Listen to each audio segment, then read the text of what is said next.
German sports sedans are starting to feel a little bit boring. Don't get me wrong, I own a BMW 3 Series myself, and even I'm getting bored. It's time to start shaking things up. The issue isn't that they're bad, they're actually amazing. It's that BMW, Mercedes, Audi have all been perfecting the same formula for 50 years now. They've been so busy one-upping one another, copying each other, until they all start to feel like the exact same car, just with a different badge. They're all tried and tested, and they're just getting a little bit too predictable. Another issue is the lack of competition. Cadillac, Alfa Romeo, Lexus, they've never really quite hit the mark. Every so-called 3 Series killer leaves me thinking the same thing. Close, but not quite. That was true until I drove TLX Type S. Now, I'm not saying you should throw away your strudel just yet, but you should buckle up because the TLX Type S is a very serious contender. So let's take it for a spin and see if it can beat the Germans at their own game.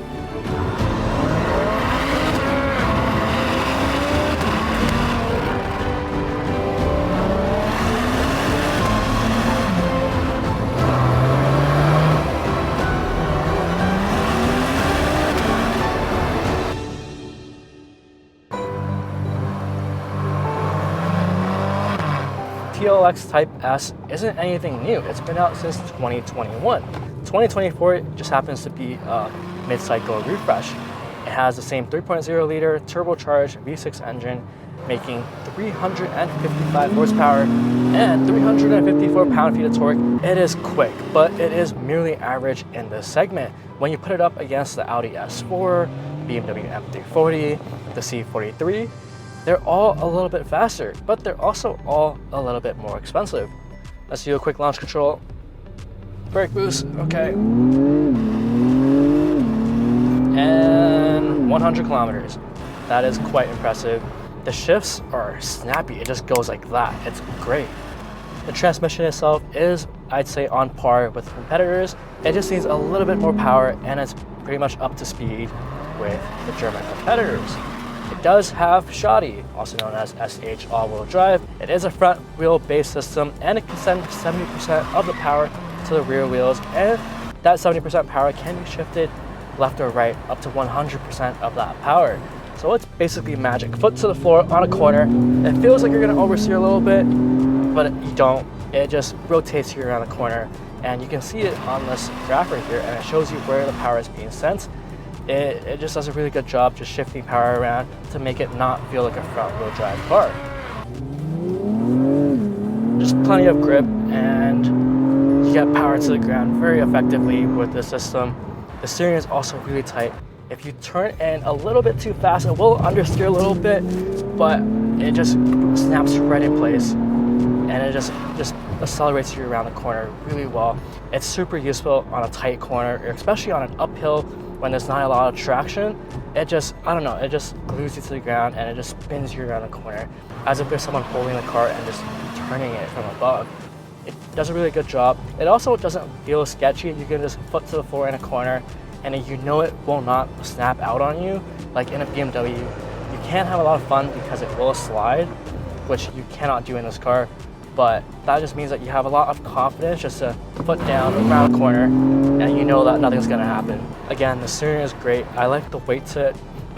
In Sport Plus mode, it feels perfect. It doesn't feel too light, it doesn't feel too heavy, and it's a very quick steering ratio, so you can turn the car quite a bit with very minimal movement. The 10-speed automatic here is great when you leave it in full auto mode, because in paddle shifter mode, it is not really that fast. Upshift,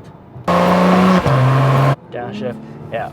I would just keep it in drive mode and let the car do its thing. I like the little pops and shift noises that this car gives. It gives that car a little bit more character, and this thing is actually rather loud. Some of the audio is pumped in, but the exhaust itself isn't quite at all. You can actually hear it quite well. Let's give you some sound clips right now.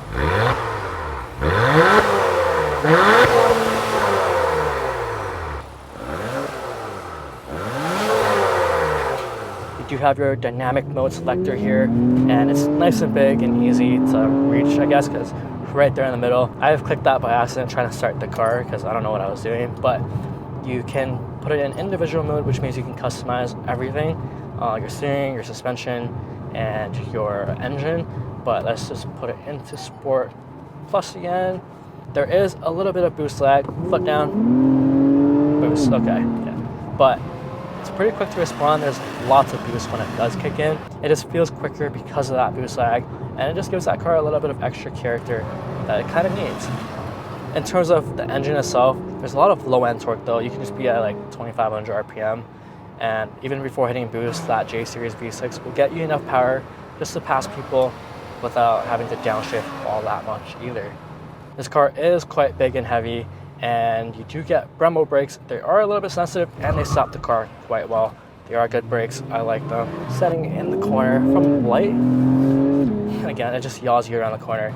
It handles, well, it doesn't feel as heavy as the weight suggests. It is over 4,000 pounds, but it feels maybe like 3,500 pounds. The weight on this car does restrict it from a lot of things. It doesn't handle as well as something like the Acura Type S. That car is just a lot more fun, it's more engaging, and I would actually pick that car over this car in many circumstances, especially because you can get it in manual and it's cheaper, and in my opinion, it also looks better. But for a more refined day-to-day driving experience, the Type S is pretty good. The cabin has also been more insulated for this year. There's more insulation from the fenders to the wheel wells to the carpeting. Apparently it's a lot more quiet. I didn't really notice if the last one was loud or not. It wasn't really a problem, but I do appreciate the insulation. It also makes the ELS speaker system sound better. Fuel economy here is mediocre. It does 19 city, 25 miles per gallon on the highway, and 21 miles per gallon combined. Subpar to like an M340 or an S4, but hey, miles per gallon over miles per gallon, because this car will put a stupid smile on your face for anyone that actually likes driving. Playful enough for most buyers and quick enough for most buyers. You can't really be a complete imbecile and slide around like you would in a BMW. However, if you're not trying to hoon around all the time and you just want to carve up some corners on the weekend, the Type S is a perfect weapon. The TLX Type S remains an icy cool looking car. It's long, lean, and low to the ground with this muscular punched front and rear end. This urban gray color is also really nice. You do get these really nice 20-inch wheels. It really fills up that wheel well nicely, and it just fits this car's aesthetic really well. You do get this new sensor. So instead of that glass thing that they've had before, the radar cruise control sensor is now embedded in just the Acura logo itself. It makes it look a lot better and a lot less cheap. This car looks great. It's low enough for a stock car. It looks apart for a sports sedan, and honestly, a lot better looking than some of the competitors from Germany right now. The TLX, like many Acuras, fall into the same trap of looking really nice and feeling great, but the usability isn't all that good. You do get this bigger 12.3-inch screen here. It is very nice and sharp. The graphics are great, but it is not a touchscreen, and it's too far to be a touchscreen anyways. So you get this trackpad here, the same old trackpad that most people don't like. It's actually fine to use when you're just using the Acura UI, because when you leave your finger anywhere, it basically mimics where it is on the screen. So it's kind of easy to use. But when you're using CarPlay, it doesn't really work like that. Now it works like a traditional mouse, so you have to be swiping a lot to get to where you want to go. It is a little bit confusing and a little bit distracting, and it doesn't really go full screen because there's this little side part here where you can just put on the car map or the clock or whatever. The car map itself isn't really that great either. You will be using Google Maps or Waze or whatever from your iPhone or Android anyways, but that's fine. You do get a brand new digital dashboard, which you didn't get last year. The graphics are great, easy to use. You can see your G-force meter, your all-wheel drive, and your music information, your safety support. All that information is nice and clear and sharp, but the left side isn't all that usable because it basically just tells you what drive mode you're in all the time. I feel like they could use that space for some other things like they do in the Honda cars. And then you can also change the layout from this advanced layout to the crafted layout. If you don't like this generic layout, you can have this cool futuristic one with the RPM gauge up top like the Type R.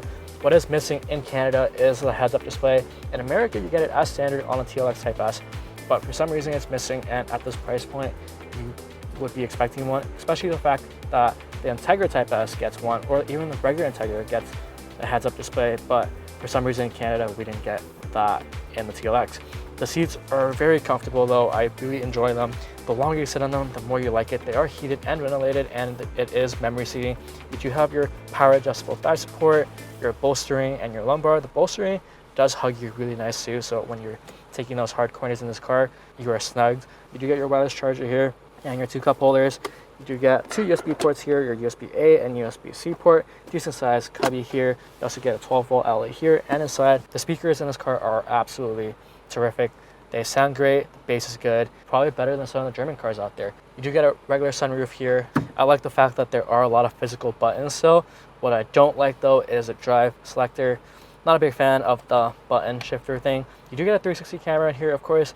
It's not the greatest quality one though. You do get a curved camera though, which is pretty nice and handy. And speaking of 360 camera, you do get your advanced safety driving assist. You do get your lane keep, which works wonderful in this car.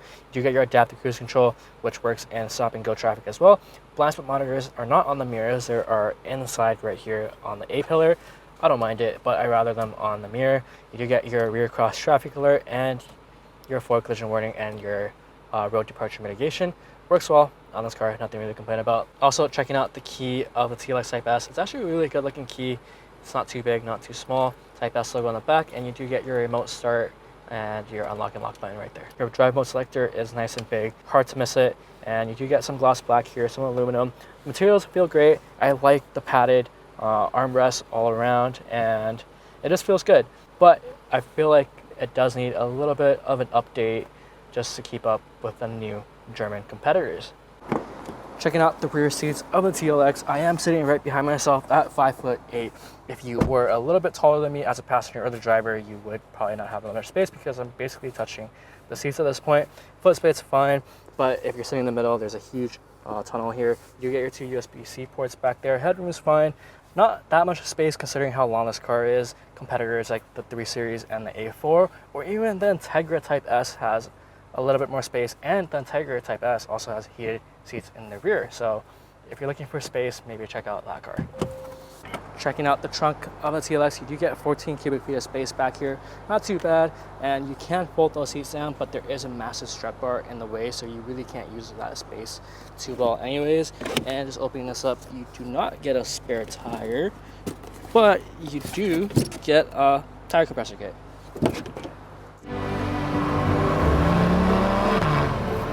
The 2024 TLX Type S remains an excellent and engaging sports sedan that represents tremendous value. It'll cost you about $58,000 in the United States or $64,000 in Canada. And as someone who's practically fluent in the language of German sports sedan, owning an M340 myself, the Acura TLX Type S is like a surprise hit from a band I'd never heard of.